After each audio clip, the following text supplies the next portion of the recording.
उम्दा रवान देखें तो लार्ज सरफेस एरिया, इसके बाद जो है क्या है, गुड ब्लड सप्लाई, ये जरूरी है। अब good blood supply, good blood supply,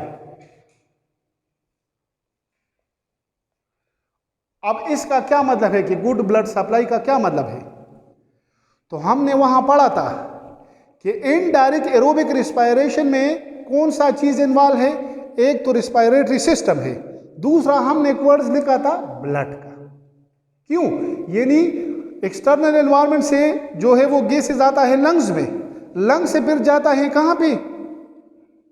blood में जाता है। तो अगर ब्लड की मकदार ज्यादा है, यानी वापर मकदार में ब्लड की अवेलेबिलिटी है, तो एक्सचेंज आसानी यानी ज्यादा होगी। अगर ब्लड की मकदार कम है तो एक्सचेंज क्या होगी? कम होगी। बेसिकली आप देख लें, दिस इज वन अल्वियोलाई, यानी ये एक अल्वियोलाई हमने बना लिया है, ठीक है। अब यहां पे एक्सटर्नल एनवायरनमेंट से ऑक्सीजन आता है। अब यहां पे जितना ज्यादा ब्लड होता है तो ऑक्सीजन इसके साथ आसानी के साथ डिफ्यूज होता है, कार्बन डाइऑक्साइड रिलीज होता है। यानी जब ब्लड की सप्लाई ज्यादा होगी, एक्सचेंज ज्यादा होगी। सिंपल मतलब इसका क्या है? जब ब्लड की सप्लाई ज्यादा होगी तो एक्सचेंज क्या होगी? ज्यादा होगी। तो गुड ब्लड सप्लाई का मतलब ये है कि the respiratory surface must have good blood supply because the exchange of gases occur between the blood and alveoli. तो एक्सचेंज ऑफ गैसेस कहां पे होता है?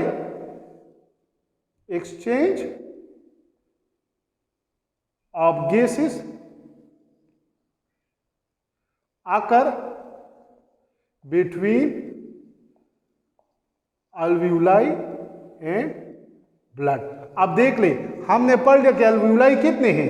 700 मिलियन अल्वियोलाई है, 700 मिलियन अल्वियोलाई है।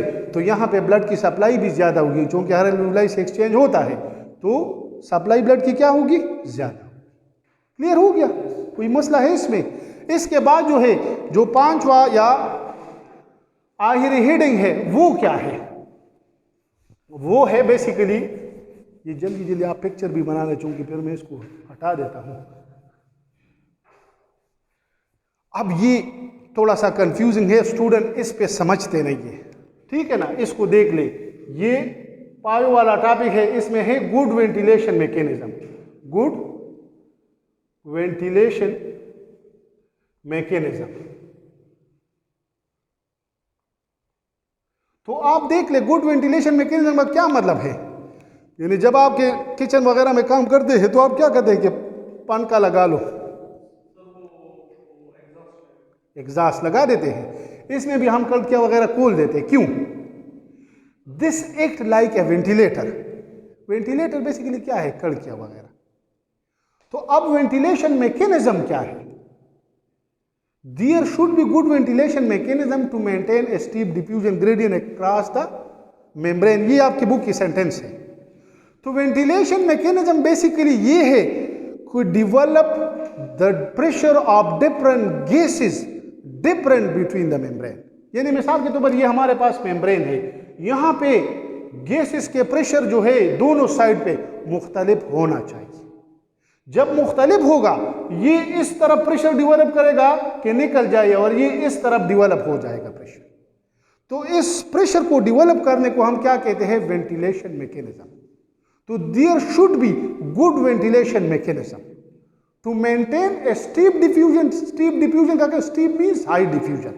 डिफ्यूजन क्या है? हमने उधर पढ़ लिया। डिफ्यूजन बेसिकली क्या है? द एक्सचेंज ऑफ गैसेस है, यानी हाई कंसंट्रेशन से लो कंसंट्रेशन की तरफ। अब आप देख ले, ऑक्सीजन की कार्बन डाइऑक्साइड की जो कंसंट्रेशन है वो 4% है बॉडी में, यानी टिश्यू से ये मेटाबॉलिज्म के थ्रू रिलीज होता है, तो 4% कार्बन डाइऑक्साइड है। अब ये एक्सटर्नल एनवायरनमेंट में आप देख ले, कार्बन डाइऑक्साइड की कंसंट्रेशन क्या है? 0.03 है। तो इसका मतलब है कि बॉडी में कार्बन डाइऑक्साइड का प्रेशर ज्यादा है, एक्सटर्नल एनवायरनमेंट में कम है। हमने उधर पढ़ा था कि the exchange of gases occur through the diffusion. अब डिफ्यूजन के लिए आसान हो गया कि नहीं? तो ब्लड ने ये जो गैसेस है ये अल्वियोलाई तक लाया। अल्वियोलाई में कार्बन डाइऑक्साइड का प्रेशर ज्यादा है, ब्लड में कैपिलरी में ज्यादा है, अल्वियोलाई में बेसिकली कम है। तो अब हाई कंसंट्रेशन से लो कंसंट्रेशन की तरफ मूवमेंट करेगा। तो ब्लड से अल्वियोलाई में, अल्वियोलाई से बाहर की तरफ निकलता है। जब तक ये प्रेशर, ये वेंटिलेशन मैकेनिज्म डेवलप नहीं होता, exchange of gases will not occur. तो there should be good ventilation mechanism to maintain steep diffusion. तो स्ट्रीप डिफ्यूजन का क्या मतलब? Maintain steep diffusion across the membrane. Steep diffusion का मतलब है यानी हाई डिफ्यूजन। क्लियर हो गया? कोई मसला है इसमें? ऐसी कोई बात कभी पढ़ा है कि नहीं? ये टॉपिक कुछ तो देखा होगा कि नहीं? खुदा के बंदे क्यों? क्लियर हो गया? इसमें कोई बात है ऐसी? इसके बाद जो है हम पढ़ेंगे ह्यूमन रिस्पायरेटरी सिस्टम, यानी ह्यूमन जो रिस्पायरेटरी सिस्टम है। तो बेसिकली हमने शुरू में कहा था कि आपने फर्स्ट जो है वो उस चीज को डिफाइन करना होता है। तो ह्यूमन रिस्पायरेटरी सिस्टम की डिफिनीशन क्या होगी? गुलखाना, हाँ, human respiratory system, human respiratory system या respiratory system in the human body. तो हमने शुरू में पढ़ा था कि हम रिस्पायरेशन या रिस्पायरेटरी सिस्टम को क्यों पढ़ते हैं। अब ये सवाल आसान हो गया कि नहीं, कि हम उस मैकेनिज्म को समझ लें कि किस तरह कॉम्प्लेक्स ऑर्गेनिज्म में ऑक्सीजन की ट्रांसपोर्ट होती है। अब ह्यूमन रिस्पायरेटरी सिस्टम का क्या मतलब है? A system of organs or tubes, a system of organs and tubes which facilitate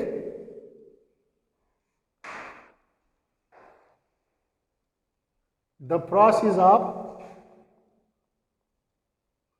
of respiration in human body इसका ह्यूमन रिस्पायरेटरी सिस्टम। अब आपके बुक में ये डिफिनीशन नहीं है, तो आपने इसको बनाना है।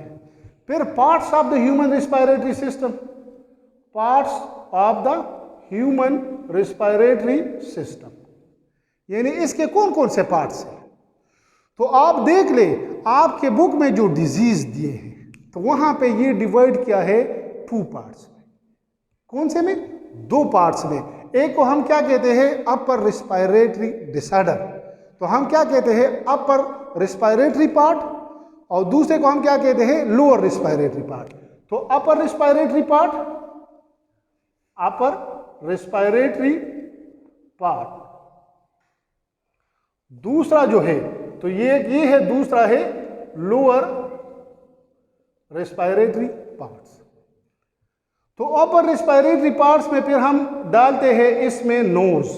दूसरा जो है इसमें मौजूद है पैरिंग्स। और जो लोअर रेस्पायरेटरी पार्ट्स है इसमें आता है लैरिंग्स। इसके बाद जो है वो है ट्रेकिया। इसके बाद जो है ब्रोंकाई, ब्रोंक्यूल्स, और इसके बाद अल्वियोलाई। तो बेसिकली these ट्यूब्स या organs consist of the respiratory system. तो हम इसको क्यों पढ़ते हैं?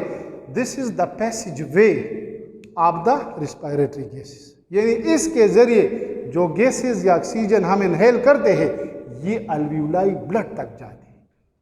तो हमने शुरू में पढ़ा था कि हम रिस्पायरेशन को क्यों पढ़ते हैं या रिस्पायरेटरी सिस्टम को क्यों पढ़ते हैं। ये इसलिए पढ़ते हैं कि इसमें ये ऑक्सीजन किस तरह ब्लड में शामिल होता है। क्लियर हो गया?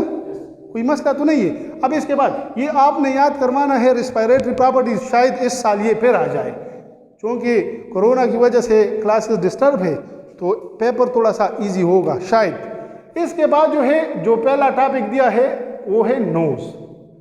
अब आपके बुक में कोई हेडिंग नहीं है इसमें, ठीक है ना? हेडिंग नहीं है, लेकिन शुरू में मैंने क्या लिखा था कि आपने प्रेजेंटेशन करना है।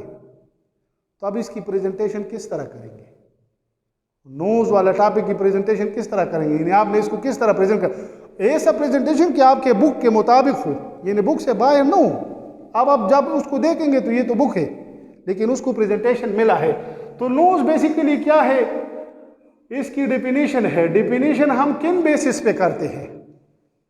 डिफिनीशन हम करते हैं on the basis of their location, on the basis of their structure, on the basis of their function. यानी फंक्शन के बेसिस पे, लोकेशन के बेसिस पे या स्ट्रक्चर पे बेसिस पे हम किस चीज़ को डिफाइन करते हैं। तो यहाँ पे इसकी जो डिफिनीशन है वो on the basis of their location. तो नोज क्या है? The only externally visible part, externally visible part of the respiratory system is called respiratory system in human is called nose। ये आपके बुक की सेंटेंस है कि नहीं? किसने पढ़ा है कि नहीं? मेरे ख्याल में बुक नहीं ली है अभी तक। सेकेंड ईयर वाला लिया है कि नहीं? ये खुदा के बंदो, आप इन डिटेल्स के करीब इसको ले लें, फिर इसको पढ़ेंगे उसके लिए, ठीक है। इसके बाद जो है स्ट्रक्चर ऑफ द नोज, जब आप आज इसको देख लेंगे तो ये बिल्कुल आपके बुक के सेंटेंस है। स्ट्रक्चर ऑफ द नोज यानी nose consist of, basically nose किस चीज पे मुश्तमिल है? Nose consist of bones. दूसरा जो पॉइंट है वो है कार्टिलेज। तीसरा जो पॉइंट है वो है फेब्रो फैटी टिश्यू। यानी इन तीन चीजों पर मुश्तमिल है। ईटा मैक्स एमसीक्यूज जो है वो 2014 में आया था कि उस बोन्स का नाम क्या है? कार्टिलेज और बोन्स दिया है। कौन था? यानी क्या है उसका नाम? तो आपने बुक पढ़ा नहीं है तो फिर मैं आपसे क्या पूछ लूँ, ठीक है। तो बोन्स बेसिकली क्या है? एथमाइड बोन है। तो वो बोन क्या है? एथमाइड। जो कार्टिलेज इसमें मौजूद है वो है हाइलेन कार्टिलेज। और फेब्रोफैटी टिश्यू का क्या मतलब है? यानी मिसाल के तौर पर ये हमारे पास ये स्ट्रक्चर है, तो दिस इज बोन। ये जो फाइबर से बना हुआ है, it connect the bone and cartilage parts. This is cartilage. This third part is called fibrofatty tissue. ये इस पर मुश्तमिल होता है। तो बेसिकली स्ट्रक्चर में ये तीन चीजें शामिल हैं। इसके बाद में जो एनुअल पेपर में एमसीक्यूज दिया था, the shape of the knows depend upon on the. इसके बाद जो थर्ड हेडिंग होगा वो क्या है?